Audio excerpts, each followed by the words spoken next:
আজকে আমরা দেখব কিভাবে আপনারা একটা প্রফেশনাল লোগো ক্রিয়েট করবেন 5 মিনিটের মধ্যেই। তো ফার্স্টে আমরা যে ওয়েবসাইটে যাব এটা ক্রিয়েট করার জন্য, ওয়েবসাইটটা হচ্ছে এটাই। এটার লিঙ্ক আমি ডেসক্রিপশনে দিয়ে দিব। এটা হচ্ছে লোগো মেকার।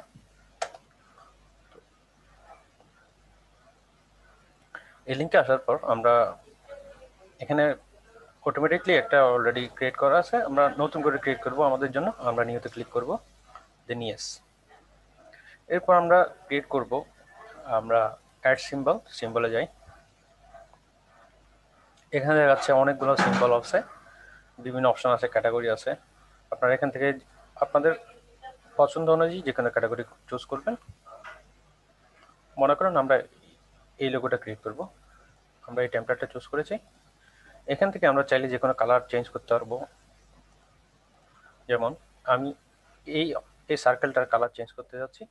সার্কেলটার কালার চেঞ্জ করতে চাই, তাহলে দেখেন এখান থেকে তার একটা অংশের কালার চেঞ্জ হচ্ছে, জাস্ট যে সিলেক্টেড অংশটা। এখন আমরা যদি চাই যে জাস্ট শুধুমাত্র আমরা সেম কালারে রাখবো, তখন আমরা কি করব?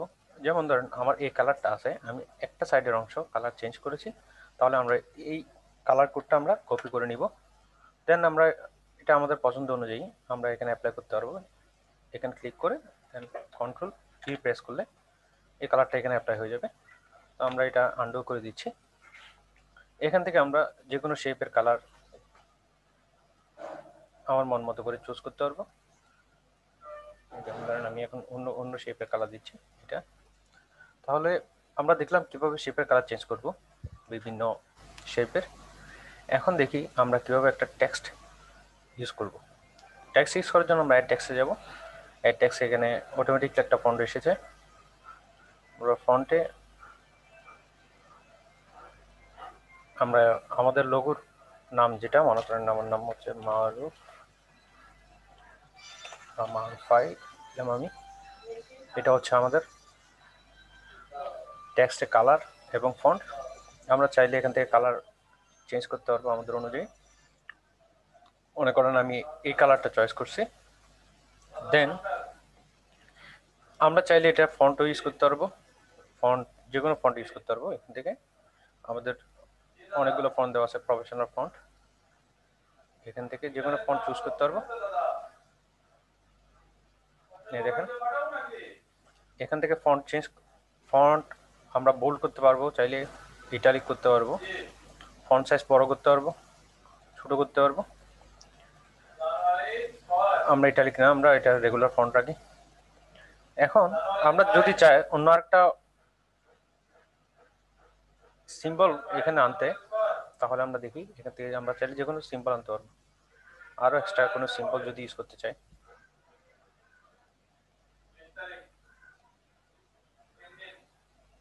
যেমন ধরেন আমরা যদি চাই এই সিম্বলটা, আচ্ছা এটা না, একটা সিম্বল নেই, অন্য একটা সিম্বল,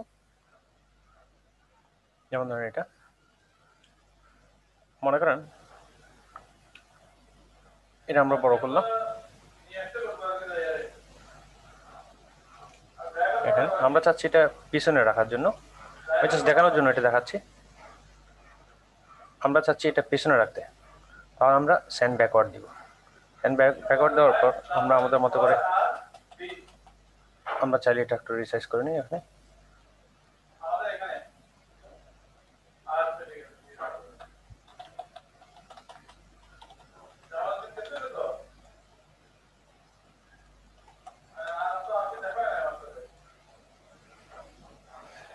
তো আমরা চাইলে অন্য যে কোনো শেপ আনতে পারবো এখানে। চাইলে দেখেন এই শেপটা আমরা চাইলে এখানে নিয়ে আসতে পারবো। আমরা যদি চাই এটা ব্যাকে রাখার জন্য আমরা সেন্ড ব্যাকওয়ার্ড দিব। আমরা যদি এটা সামনে নিয়ে আসতে চাই তাহলে ব্রিং ফরওয়ার্ড, আমরা সেন্ড ব্যাকওয়ার্ডে রাখি। আমরা চাইলে এটা বড় করতে পারবো, এই শেপটা ক্লিক করে এটা বড় করতে পারবো, অথবা চাইলে পিছনেরটা সিলেক্ট করে পিছনেরটা বড় ছোট করতে পারবো। এখন দেখি আমরা কিভাবে সেটা ডাউনলোড করব বা আমাদের অনুযায়ী ইউজ করব। ডাউনলোড করার জন্য সেভ ডাউনলোডে ক্লিক করব। এখানে জাস্ট আমরা আমাদের ইমেলটা দিব, সেভ অ্যান্ড কন্টিনিউ। এরপর আমরা মেল চেক করব।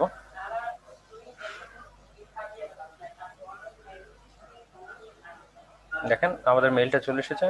আমরা এখান থেকে এটা ডাউনলোড করলাম। দেখেন আমার অলরেডি একটা ডাউনলোড করা ফাইল আছে। ডাউনলোড করা ফাইলে ওরা কি কি দেয়, ওরা এখানে পিএনজি ফাইল দেয়, মানে আমরা ট্রান্সপারেন্ট ব্যাকগ্রাউন্ড বলে একটা একটা লোগো, একটা জেপিজি।